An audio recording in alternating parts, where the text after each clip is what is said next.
ಎಲ್ರಿಗೂ ಶುಭೋದಯ. ಸುಮಾರು ಸಲ ನಮಗೆಲ್ಲ ಅನ್ಸುತ್ತಲ್ವಾ, ಇದೇನಪ್ಪ ದಿನ ಅದೇ ರುಟೀನ್ ಅಂತ. ಅದಕ್ಕೆ ನಾನು ಹೊರತಲ್ಲ. ಇನ್ನು ನಮ್ಮ ಮನೇಲಿ ಇವತ್ತಿನ ಬ್ರೇಕ್ಫಾಸ್ಟ್ ದೋಸೆ ಆಗಿತ್ತು. ನಾರ್ಮಲ್ ಆಗಿ ಅಂದರೆ ಪ್ಲೇನಾಗಿ ಮಾಡೋದ್ರ ಬದಲು ಸ್ವಲ್ಪ ಕ್ಯಾರೆಟ್, ಬೀಟ್ರೂಟ್ ತುರಿ, ಉಪ್ಪು, ಮಸಾಲ ಪುಡಿ ಎಲ್ಲ ಹಾಕಿ ಸ್ವಲ್ಪ ವಿಭಿನ್ನವಾಗಿ ದೋಸೆ ಮಾಡಿಕೊಂಡೆ. ಹಾಗೆಯೇ ಬೆಳಗ್ಗೆ ಎದ್ದ ತಕ್ಷಣ ಎಳ್ನೀರು ಒಂದಿನ ಬಿಟ್ಟಾದರೂ ಒಂದಿನ ಕುಡಿಯೋದಕ್ಕೆ ಪ್ರಯತ್ನ ಪಡ್ತೀನಿ. ಬಿಕಾಸ್ ನಂದು ಉಷ್ಣ ಪ್ರಕೃತಿ ಇರುವಂತಹ ದೇಹ. ಇನ್ನೂ ಜೇನುಗೂ ಅದೇ ಹಿಟ್ಟನ್ನು ಬಳಸಿ ಪುಟಾಣಿ ದೋಸೆ ಮಾಡಿದೆ. ನಿಮಗೆ ಗೊತ್ತಿರುತ್ತೆ ಈಗ ಆಲ್ರೆಡಿ. ಇದರೊಟ್ಟಿಗೆ ಏನಾದರೂ ತರಕಾರಿಗಳು, ಕಾಳುಗಳು ಅಥವಾ ಹಣ್ಣುಗಳನ್ನು ಕೂಡ ಇನ್ಕ್ಲೂಡ್ ಮಾಡಿ ಜೇನುಗೆ ನಾನು ಬೆಳಗಿನ ಬ್ರೇಕ್ಫಾಸ್ಟ್ ತಟ್ಟೆಗೆ ಹಾಕ್ಕೊಡ್ತೀನಿ. ಅವರು ಪೂರ್ತಿ ತಿಂದೇ ತಿಂತಾರೆ ಅನ್ನೋ ಗ್ಯಾರಂಟಿ ಖಂಡಿತವಾಗ್ಲೂ ಇಲ್ಲ. ಆದರೆ ಎಷ್ಟಾಗುತ್ತೋ ಅಷ್ಟು. ಹಾಗೆಯೇ ಎಲ್ಲ ಥರದ ಫುಡ್ಗಳು, ಎಲ್ಲ ಥರದ ತರಕಾರಿಗಳು, ಹಣ್ಣುಗಳು ಇಂಟ್ರಡ್ಯೂಸ್ ಆಗಬೇಕು ಅಂತ. ಇಲ್ಲಾಂದರೆ ಸುಮಾರು ಸಲ ನಾವು ನೋಡಿರ್ತೀವಿ, ತುಂಬ ದೊಡ್ಡವರಾದರೂ ಕೂಡ ತರಕಾರಿಗಳನ್ನು ತಿನ್ನುವಂಥ ಅಭ್ಯಾಸ, ಹಣ್ಣುಗಳನ್ನು ತಿನ್ನುವಂಥ ಅಭ್ಯಾಸನೇ ಇರೋದಿಲ್ಲ. ಬ್ರೇಕ್ಫಾಸ್ಟ್ ಆದಮೇಲೆ ಆ್ಯಕ್ಚುಲಿ 2-3 ದಿನದಿಂದ ಜೇನುಗೆ ಆನ್ಲೈನಲ್ಲಿ ಆರ್ಡರ್ ಮಾಡಿದಂಥ ಸುಮಾರು ವಸ್ತುಗಳು ಬಂದಿತ್ತು. ಅದನ್ನು ಓಪನ್ ಮಾಡಿರಲಿಲ್ಲ.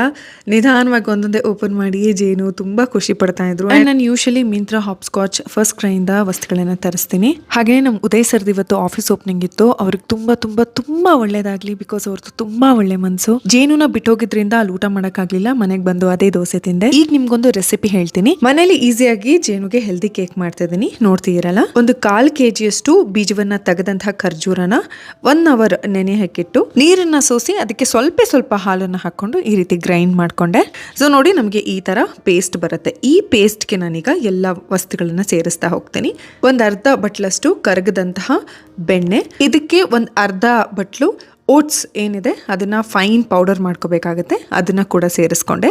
ಇದಾದ ಮೇಲೆ ಬೆಲ್ಲ ಜಾಸ್ತಿ ನಾನು ಹಾಕ್ಕೊಳ್ಳಿಲ್ಲ, ಒಂದು 2 ಚಮಚ ಮಾತ್ರ ಯೂಸ್ ಮಾಡಿದೆ. ಇದರೊಟ್ಟಿಗೆ 1 ಚಮಚದಷ್ಟು ಬೇಕಿಂಗ್ ಪೌಡರ್, ಹಾಗೆಯೇ ಸ್ವಲ್ಪ ಉಪ್ಪು, ಇದನ್ನೆಲ್ಲ ನೀಟಾಗಿ ಮಿಕ್ಸ್ ಮಾಡ್ಕೋಬೇಕಾಗುತ್ತೆ. ನಂಗೆ ಸ್ವಲ್ಪ ಕೇಕ್ ಬ್ಯಾಟರ್ ತುಂಬ ತೆಳುವಾಯಿತು ಅನ್ನಿಸ್ತು, ಹಾಗಾಗಿ ಮತ್ತೆ ಅರ್ಧ ಬಟ್ಲು ನಾನು ಓಟ್ಸ್ ಪೌಡರ್ನ ಮಿಕ್ಸ್ ಮಾಡಿಕೊಂಡೆ. ಸೊ ಈಗ ಕನ್ಸಿಸ್ಟೆನ್ಸಿ ಪರ್ಫೆಕ್ಟ್ ಆಗಿತ್ತು. ನಾನು ಸುಮಾರು ಶೇಪಲ್ಲಿ ವಿಧವಾಗಿ ಕೇಕ್ ಮಾಡ್ಕೋತೀನಿ. ಈಗ ನೋಡಿ, ಈ ಥರ ಕಪ್ ಕೇಕ್ ಕೂಡ ಮಾಡಿದೆ, ಹಾಗೆಯೇ ನಾರ್ಮಲ್ ಕೇಕ್ ಕೂಡ ಮಾಡಿದೆ. ಬಿಕಾಸ್ ನೋಡಿದ್ರಲ್ಲ, ಬ್ಯಾಟರ್ ತುಂಬಾ ಇತ್ತು. ಆ್ಯಂಡ್ ನೋಡಿ, ಕೇಕ್ ಸಿಕ್ಕಾಪಟ್ಟೆ ಚೆನ್ನಾಗಿ ಬಂದಿತ್ತು.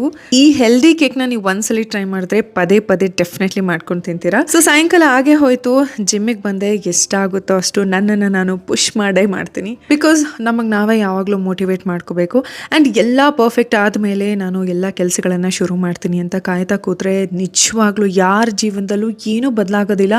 ಎಲ್ಲಿರ್ತೀವೋ ಅಲ್ಲೇ ಇರಬೇಕಾಗುತ್ತೆ. ಬಿಕಾಸ್ ಯಾರ ಬದುಕು ಕೂಡ ಪರ್ಫೆಕ್ಟ್ ಆಗಿರೋದಿಲ್ಲ. ಎಲ್ರಿಗೂ ಅವ್ರದೇ ಬದುಕಲ್ಲಿ ನ್ಯೂನ್ಯತೆಗಳು, ಕೊರತೆಗಳು ಡೆಫಿನೆಟ್ಲಿ ಇರುತ್ತೆ. ಅದನ್ನೆಲ್ಲ ದಾಟಿ ನಮ್ಮ ಬದುಕಲ್ಲಿ ಕಾಣೋ ಚಿಕ್ಕ ಪಾಸಿಟಿವ್ ಸೈಡ್ಗಳಿಂದ ಬದುಕನ್ನ ಮುಂದುವರಿಸಬೇಕು, ಸಂತೋಷವಾಗಿರ್ಬೇಕು. ಏನಂತೀರಾ? ನಾಳೆ ಸಿಗೋಣ.